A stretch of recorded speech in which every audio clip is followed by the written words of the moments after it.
why am I even doing this? Do I even care? Like, I don't want to play this game. What do I do now? Hi, it's been so long. I miss you. I have really missed you and missed making content. So here we are. I have to start by saying Happy New Year. It is not the new year anymore. You're 6 weeks into the new year, but to me, it really does feel like January 1st. It just took me a while to get my wheels turning in 2024 and decide what I even want out of this year. So I'm arriving late to the party, but so ready and so refreshed after taking the time that I needed to rest. So let's talk about it together. I've got my cup of coffee. Please pour your own cup and let's take about 10 minutes to chat together about what is in store for Jenny Clair Music in 2024. I gotta say thank you for loving me like you do. Thank you. So I am really proud of what I accomplished with Jenny Clair Music in 2023. I mean, really, last year was the first and only year of Jenny Clair Music. So here I'm just in a totally different place 12 months later, and I'm really proud of myself. Not just for what I accomplished externally, like those things, but even more so internally, the lessons I learned, the things God did with my testimony in 2023, and just, I'm not the same person. I'm not the same person I was a year ago, and that is a really exciting thing to say. And I hope that I can say the same thing this time next year as we have ended 2024. My word for 2024 is boring. Because I've learned about myself last year, I noticed that I love starting things, building things. I'm very passion driven. I have a ton of ideas, but I struggle with being steadfast, consistent, with just the day in, day out, boring stuff.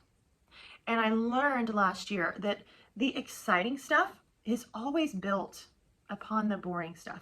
It's the consistent little tasks that are not that exciting, that you don't really get pats on the back for.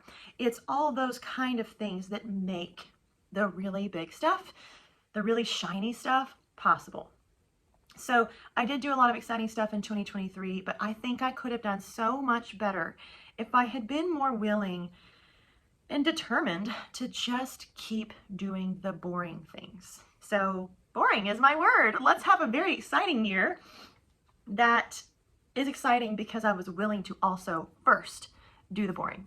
So my boring goals for the year are blog posts, email newsletters, demos, and performances. So I would like to make 12 demos. And when I say demo, I do not necessarily mean a finished, perfect, shiny track.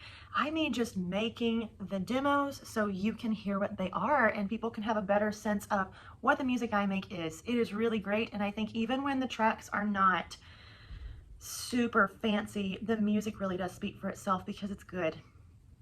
On to the next thing, performances, 12 performances. I had this goal last year. I did not get to 12 last year, but I got close, and just the goal itself was so helpful to me. So I'm going to shoot for 12 performances again this year, 12 blog posts.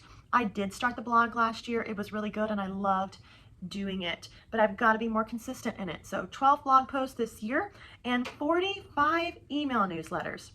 Sounds like a lot, but it's really just one every week. I've got to do that because really everything is built off of the success of your email list. So that is something that I would really classify as boring, but very important. So email newsletter. Lessons. Let's talk about, after we've done the boring stuff, let's talk about the studio and where the studio is at. So I'm still teaching piano, voice, songwriting. I have students in all those areas. I'm loving it. The studio is almost full, in part because it's doing well, and also because I've actually decided to make my maximum capacity smaller in 2024. Because I foresee in this year making more time for content and performances, worship leading, directing, and so I'm going to continue with the studio, but I'm not going to let it get much bigger. So The number of students I really can't say because I have 30-minute students, I have hour-long students, but I can say my teaching hours have been decided, and I will not go past the 6-hour teaching commitment that I have currently penciled into my schedule. So that's going to be really exciting, I think, not just for me, but also for my students, who will continue to get my absolute best, because I'm not going to let myself get stretched thin with my teaching capacity. I want to talk about social media, and this is a huge, huge topic. It was really a hot button for me for most of 2023. It was like, what do I do with social media? That was the first question. Like, what do I even do? I didn't even have an Instagram. January 1st of 2023, I was like, what is Instagram? So like, I've come so far. I'm so proud of myself. I know how to like kind of post things now. Just kidding. It's not that bad, but I have learned a lot in 1 year with social media. So that was the first question, was like, what do I even do? What do I post? The second question was, how do I do this in a healthy way in my life? How do I still mother well without, getting drawn into views and stuff throughout the day? How do I not get sucked into that? The third question was like, do I even care? I'm being really honest as I say that. In the latter part of 2023, that was the troublesome question that came up, is like, why am I even doing this? And I don't mean music, I mean like, why am I posting this? Why am I making this content? Why does it matter? I kind of hit a point when I started to feel a little resentful, or maybe just I had a distaste for social media, because I felt like, this is stupid. Like, what is the point? I don't like these trends. I started to feel like it was all fake. In 2023, we saw a lot of people making content using a certain song because that song would help their content be successful. Sometimes that can come across really well. Other times you're like, yeah, that's just really inauthentic and you're just trying to get views. I started to feel that way as a viewer of content, and then when I tried to do it myself as a creator of content, I just started to feel like, I don't want to play this game. I don't really want to follow the trends. But that really brought on a fourth big question, is, what do I do now?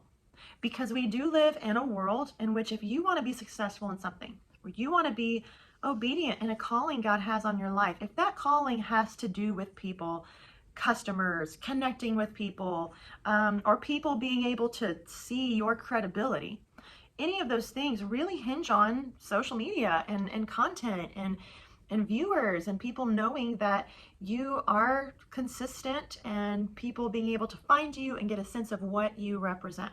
So it would be foolish of me to say, no, I don't care about social media, and just go into my own hole. I kind of did that at the end of 2023, and I don't think that's wise, because this is the world we live in, and if I'm going to be obedient in the things I've been called to do, I have to accept that part of it. But I have to do it also in a way that really glorifies God, and in a way that feels authentic to me. So I can only speak for myself, but following the trends is not something that feels very authentic to me right now. And so that was my takeaway. In terms of social media, at the end of 23, I just felt like, I don't want to play this game. Here's what I'm doing with that in 2024. I've decided, yes, I'm going to still be on social media. Yes, I'm going to still create content, but my content is going to be connected to all the other dots, right? Like, hey, I made a blog post. I'm going to use social media to tell you about it.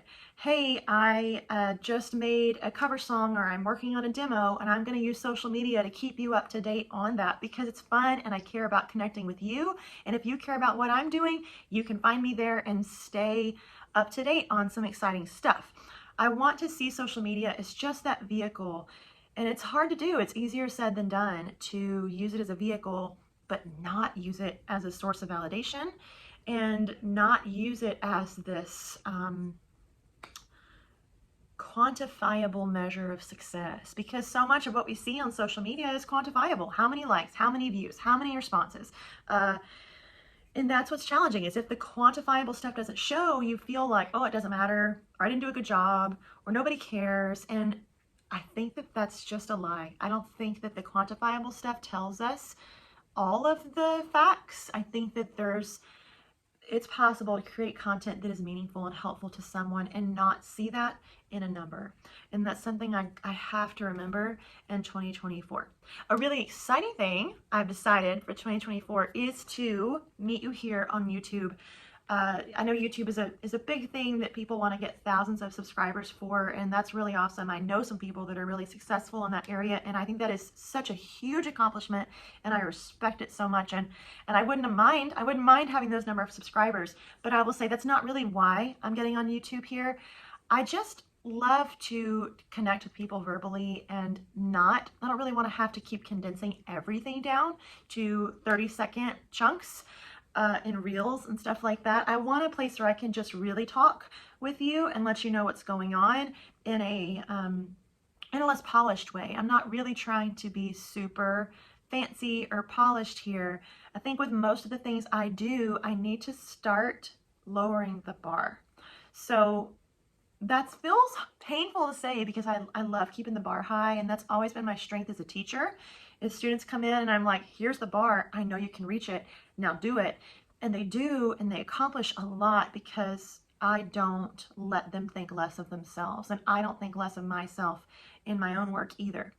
That can be a strength, but at times it can also hold me back because I feel like if I can't execute at this level, then I can't do it.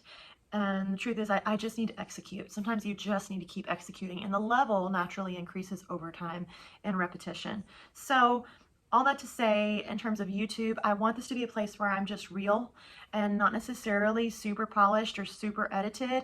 I want YouTube to be a place where I can connect and have coffee chats with you, maybe do some vlog type content. I definitely want to share stuff I'm doing in the studio, whether that is cover tunes, my own music, worship stuff, which is what I'm doing a whole lot right now.